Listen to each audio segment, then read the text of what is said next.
Bab 1056. Tracy tidak berada terlalu lama di dalam ruang perawatan.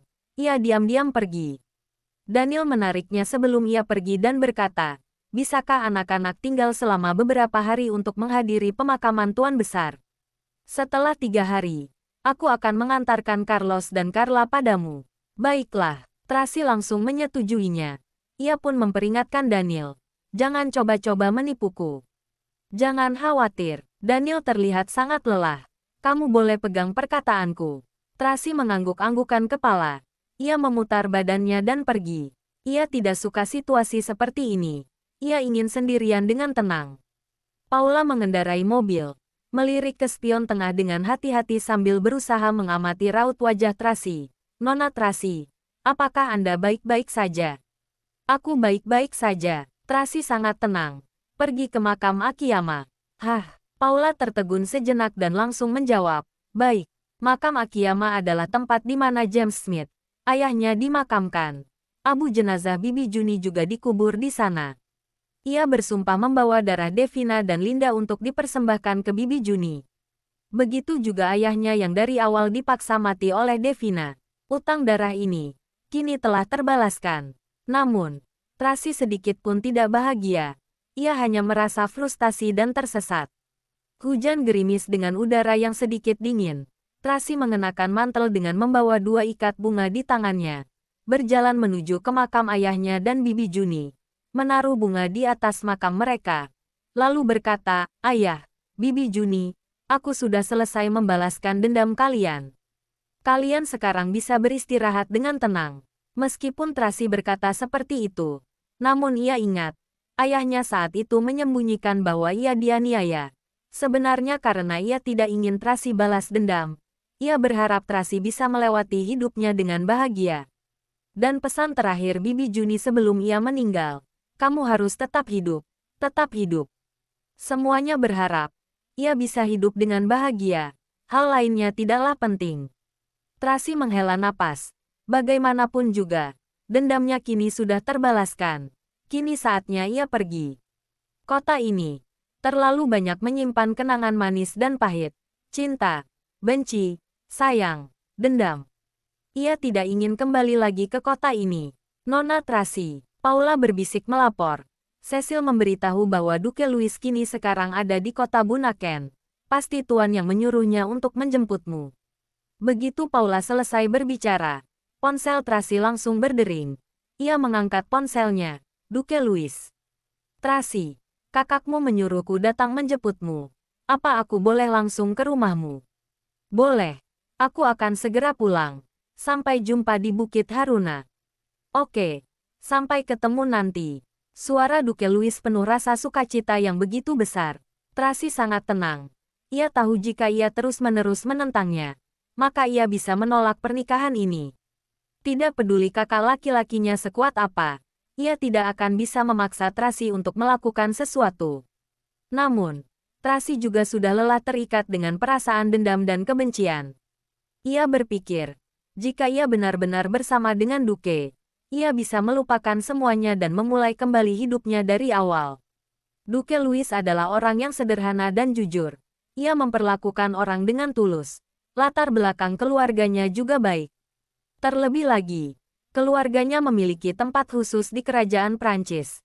Tidak memiliki perselisihan dengan siapapun, namun mereka tetap dihormati. Jika Tracy menikah dengannya, ia dapat melewati hidup dengan damai. Ini adalah pilihan Lorenzo, pilihan terbaik untuknya.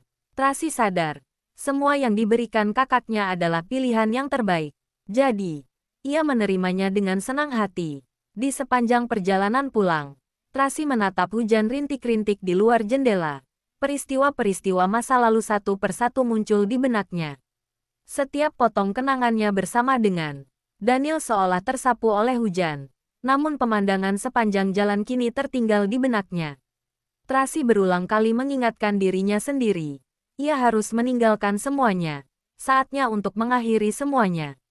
Saat ini, di rumah sakit, Daniel sedang mengatur orang-orang untuk mengurus kematian Tuan Besar. Tiba-tiba ia merasa dunia berputar. Penglihatannya kabur. Tanpa sadar ia mengulurkan tangan memegangi tembok menggeleng-gelengkan kepala. lalu menatap lurus ke depan. Ia masih tidak dapat melihat dengan jelas. Apa yang terjadi? Kenapa bisa begini? Bab 1057. Presdir Daniel. Para wartawan media mengepung rumah sakit untuk menanyakan kondisi Tuan Besar. Aku sudah menyuruh orang untuk menghadang mereka. Namun mereka tampaknya sudah menerima kabar kematian Tuan Besar dan mereka terus bertanya. Presdir Daniel. Ada wartawan yang diam-diam masuk mengambil foto. Sudah ditangkap oleh kami. Apakah kita harus meminta rumah sakit untuk menutup gedung? Presdir Daniel.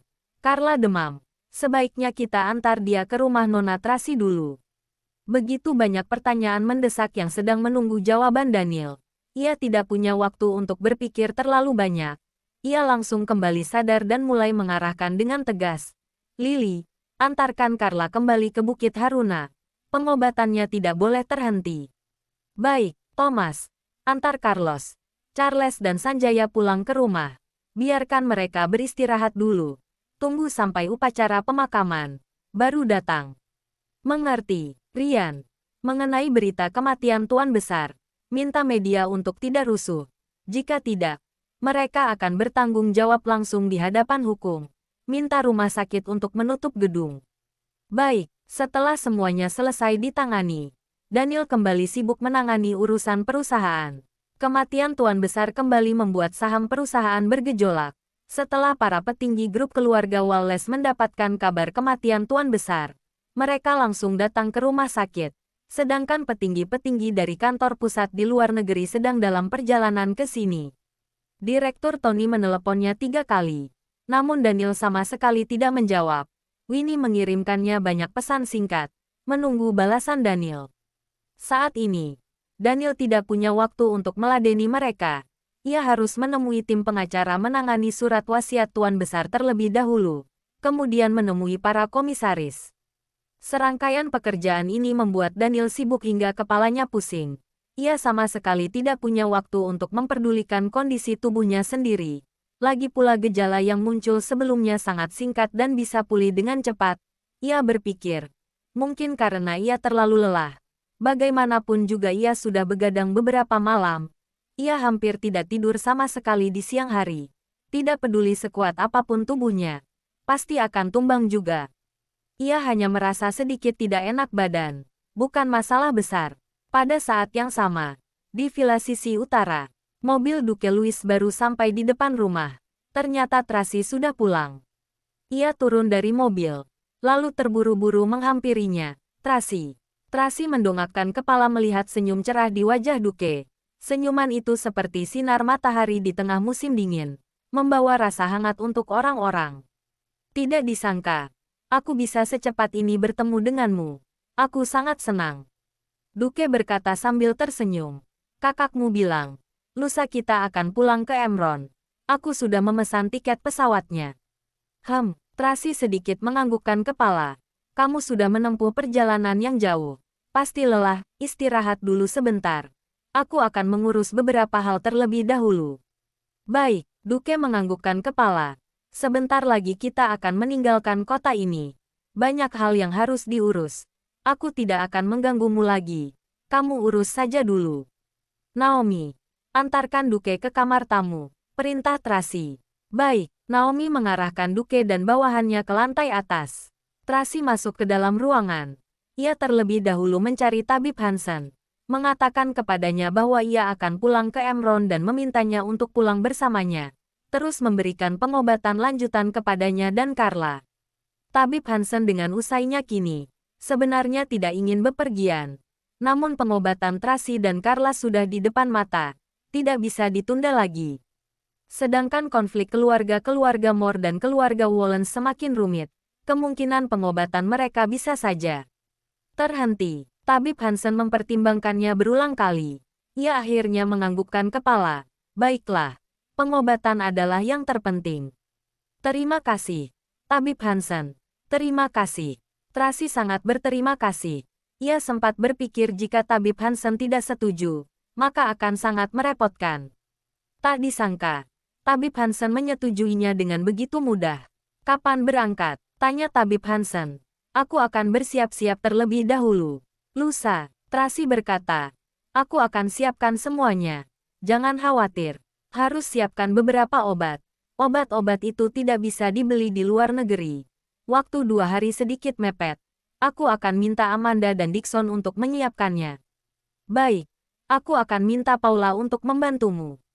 Bab 1058. Tracy meminta Paula untuk bekerja sama dengan tabib Hansen menyiapkan bahan-bahan untuk obat, kemudian menginstruksikan Naomi untuk menangani proyek akhir Ocean Wild Kota Bunaken. Setelah semuanya diatur dengan baik, dia datang menemui Duke. Duke sudah selesai mandi, berganti pakaian santai yang nyaman. Ia duduk di sofa sambil minum anggur dan membaca email. Tracy mengetuk pintu dan masuk. Duke sangat gembira. Tracy, kamu sudah selesai. Ya, Tracy membawa beberapa kue dan makanan ringan. Kemudian meletakkannya di meja. Makan makanan ringan dulu. Masih ada 1 jam lagi sebelum makan malam. Terima kasih. Duke sangat senang karena Tracy perhatian padanya. Ia buru-buru mengeluarkan kotak perhiasan yang sangat indah. Tracy, apa kamu menyukainya? Kalung. Tracy sedikit mengangkat ujung bibirnya. Duke memang paling suka membelikannya kalung. Harga setiap kalungnya sangat mahal.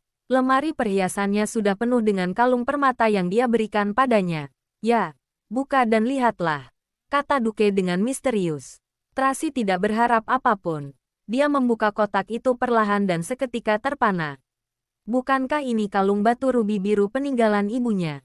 7 tahun yang lalu, setelah terjadi sesuatu pada ayahnya, dia menjual kalung ini dengan harga murah untuk bertahan hidup.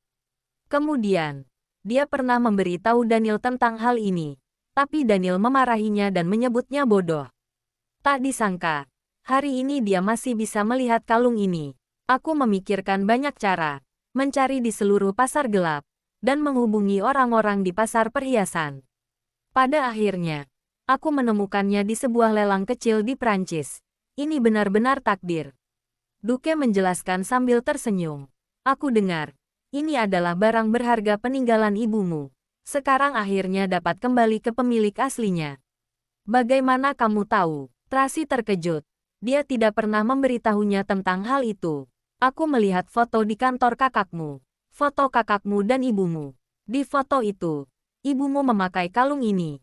Duke menjelaskan. Aku ingat Daniel pernah memotret kalung batu rubi merah yang sangat mirip dengan kalung ini. Lalu, aku mengobrol dengan kakakmu. Kakakmu mengatakan bahwa kalung batu rubi biru yang ditinggalkan ibumu itu telah dijual dengan harga murah olehmu, dan dia terus mencarinya. Begitu rupanya. Tracy menghela napas. Kakakku kelihatannya seperti orang yang berdarah dingin dan kejam. Tapi tidak disangka, ia begitu berperasaan. Bukankah kamu seharusnya memujiku? Duke sedikit kecewa. Aku yang menemukan kalung itu. Haha, iya, aku harus berterima kasih padamu. Tracy menatapnya sambil tersenyum. Terima kasih ya. Sama-sama.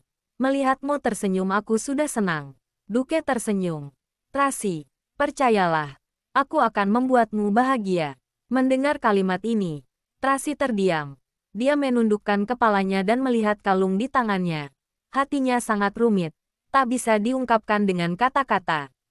Kenapa? Apa kamu tidak senang? Duke memandangnya dengan gelisah. Apa kamu tidak menyukaiku? Duke, Tracy berpikir sejenak dan berkata dengan serius. Apa kamu tahu masalahku dengan Daniel? Aku tahu. Duke mengangguk ringan. Awalnya aku tidak tahu. Bahkan, aku masih dengan bodohnya membicarakan tentangmu di depannya. Tapi dia juga tidak memberitahuku. Aku merasa sangat aneh. Kenapa dia terus muncul di antara kita dan menabur perselisihan? Sekarang aku akhirnya mengerti. Kamu adalah ibu dari anak-anaknya. Tapi, kakakmu mengatakan bahwa kalian telah putus. Juga mengatakan bahwa kamu tidak akan bersamanya lagi. Apa itu benar? Ya, Tracy mengangguk dan berkata sambil menghela napas. Aku dan dia tidak bisa kembali lagi. Duke juga menghela napas. Sebenarnya, Daniel sangat mencintaimu. Ketika kamu mengalami kecelakaan 2 tahun lalu, dia mendapat pukulan sangat keras. Aku belum pernah melihatnya dalam keadaan tertekan dan tidak berdaya seperti itu. Jika bukan karena anak dan tanggung jawab, aku khawatir dia tidak bisa bertahan lagi. Bab 1059. Itu semua sudah berlalu. Tracy menyela Duke dan berkata dengan sangat yakin. Ada terlalu banyak cobaan yang tidak dapat dilewati di antara kami. Kami tidak mungkin bisa bersama. Sayang sekali. Meskipun Duke berkata begitu, nada suaranya dipenuhi dengan kegembiraan. Tapi, Duke, Tracy menambahkan, aku juga tidak mencintaimu. Aku hanya menganggapmu sebagai teman baik. Ketika dia mengatakan ini, suara Tracy sangat lembut. Dia tidak ingin menyakiti hatinya. Aku tahu, Duke tidak peduli sama sekali. Tidak masalah, selama kamu tidak membenciku. Hubungan itu bisa dipupuk secara perlahan. Ayah dan ibuku menikah dulu baru saling jatuh cinta. Bukankah seperti ini juga bagus? Tracy terdiam beberapa saat. Tuan Besar Louis dan istrinya terkenal karena kasih sayang mereka. Dan hubungan keluarga mereka sangat harmonis. Jadi mereka membesarkan Duke Louis dengan sangat sederhana dan baik. Aku sudah bilang pada kakakmu, jangan paksa kamu untuk menikah. Duke melanjutkan. Aku harap kamu bisa menikah denganku dengan kemauanmu sendiri. Kita bisa berteman dulu. Tunggu sampai kamu menyukaiku. Baru kita pertimbangkan masalah pernikahan. Tentu saja. Jika kamu bersedia menikah denganku sekarang, aku juga sangat senang. Setelah kita menikah, kita bisa perlahan-lahan menumbuhkan perasaan kita. Ayah dan ibuku juga berharap kita segera menikah. Mereka juga sudah berdiskusi dengan kakakmu untuk bertemu. Tok, tok, tiba-tiba ada ketukan dari luar pintu. Memotong perkataan Duke. Ada apa? Tanya Tracy. Nona Tracy. Nona Carla sudah kembali. Tapi dia demam. Pelayan itu melaporkan dengan cemas. Tracy segera bangkit dan berjalan keluar. Kemudian Duke juga buru-buru mengikutinya. Lily duduk di sofa sambil memeluk Carla. Menghiburnya dengan lembut. Carla, jangan menangis. Mami akan segera datang. Carla. Tracy meneriakkan nama Carla dan berlari ke bawah dengan cepat. Mami. Carla menangis dan mengulurkan tangannya padanya. Tracy berlari dan memeluk Carla. Menyentuh dahinya dan memang sangat panas. Wajahnya memerah. Dia sangat tertekan. Dan buru-buru memerintahkan pelayan, cepat panggil tabib Hansen. Baik, pelayan itu segera memanggilnya. Maaf, Nona Tracy. Aku tidak merawat Carla dengan baik. Lily berkata dengan nada menyesal. Mungkin karena dia menangis terlalu lama dan amandelnya sedikit meradang. Tapi karena dia sedang dirawat oleh tabib Hansen. Jadi aku tidak berani memberinya obat apapun. Tidak apa, aku mengerti. Tracy tahu bahwa Lily pasti akan merawat anak itu dengan baik. Carla memiliki beberapa masalah dengan amandelnya. Setiap kali dia menangis dalam waktu yang lama, itu akan menjadi meradang. Lily tidak berani sembarangan memberinya obat, itu keputusan yang benar. Ayo cepat ke ruang obat. Tabib Hansen keluar dari ruang kerja dan berteriak. Baik, Tracy buru-buru membawa Carla ke ruang obat. Nona Tracy, aku pergi dulu. Lily berpamitan dengannya dan pergi dengan tergesa-gesa. Tabib Hansen memeriksa Carla dan berkata, ini hanya demam yang disebabkan oleh radang amandel. Ini masalah kecil. Aku akan meresepkan obat. Tidak akan terjadi apa-apa. Tidak perlu khawatir. Baguslah jika begitu. Tracy menghela napas lega. Orang ini, Tabib Hansen memandang Duke. Ini Duke Louis. Tracy dengan cepat memperkenalkannya. Duke, ini adalah Tabib Hansen yang sering aku ceritakan padamu. Halo, Tabib Hansen. Duke buru-buru membungkuk untuk menyambutnya. Halo, Tabib Hansen menyapa dengan sopan. Duke Louis berbicara bahasa kita dengan sangat lancar. Iya, karena belajar dengan Tracy. Jadi kemajuanku sangat besar.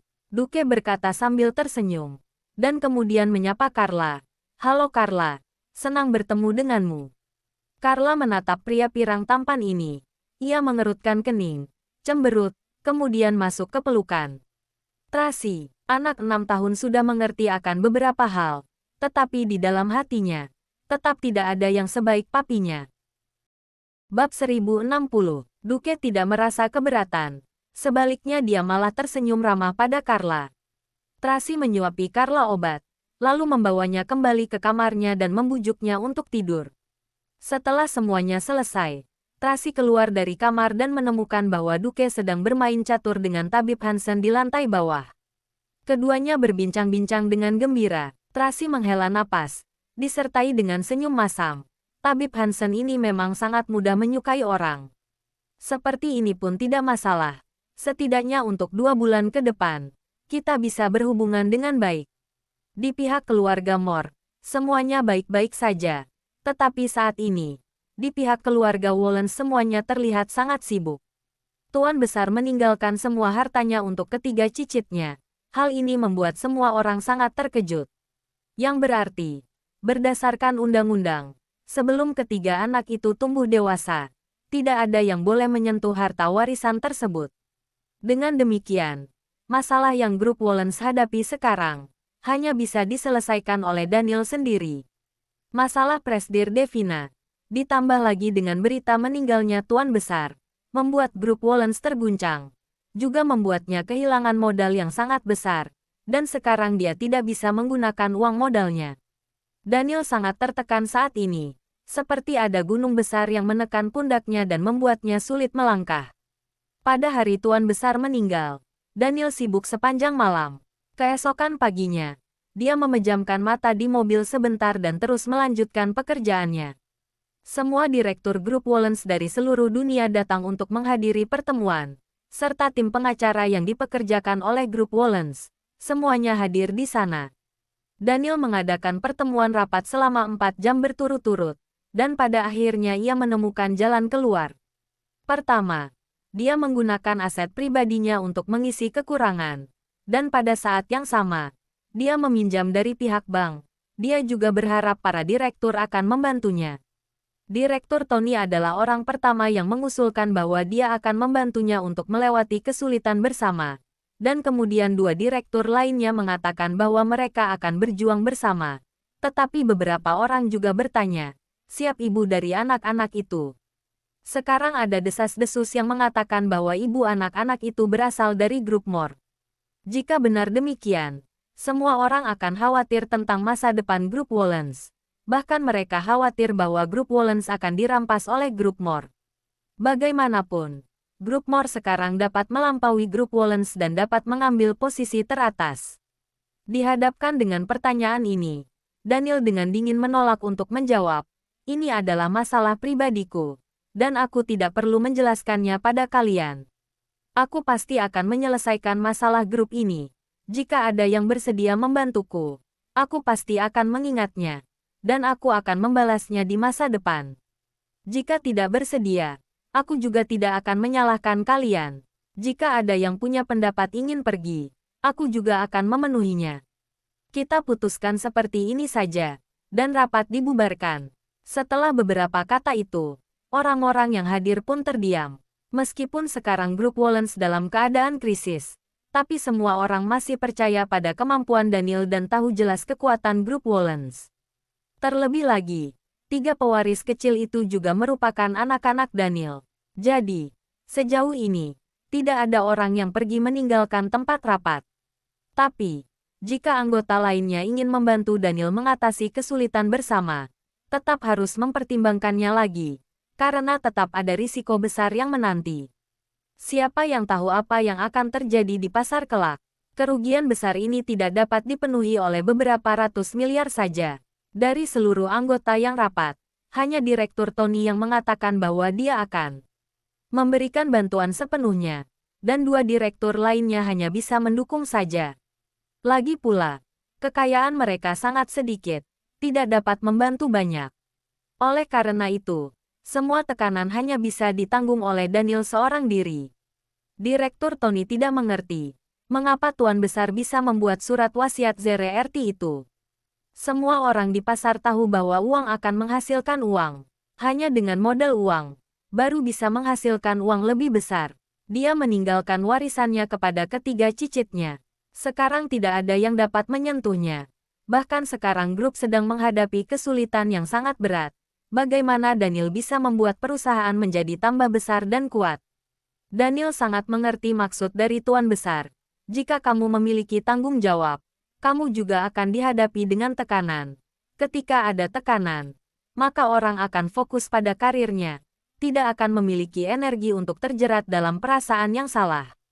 Terlebih lagi, sekarang grup Wallens menghadapi krisis besar. Grup Moore tidak akan lagi mengawasi dan menargetkan mereka.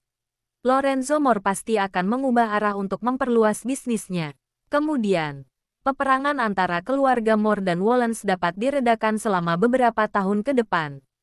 Tentu saja, jika grup Moore ingin mengambil kesempatan untuk mengambil alih grup Wollens, berdasarkan fondasi dari grup Wollens, grup Moore tidak akan bisa menelannya sekaligus. Jadi mereka hanya bisa memperlambat dan menunggu sampai dia menjadi lebih besar. チャンネル登録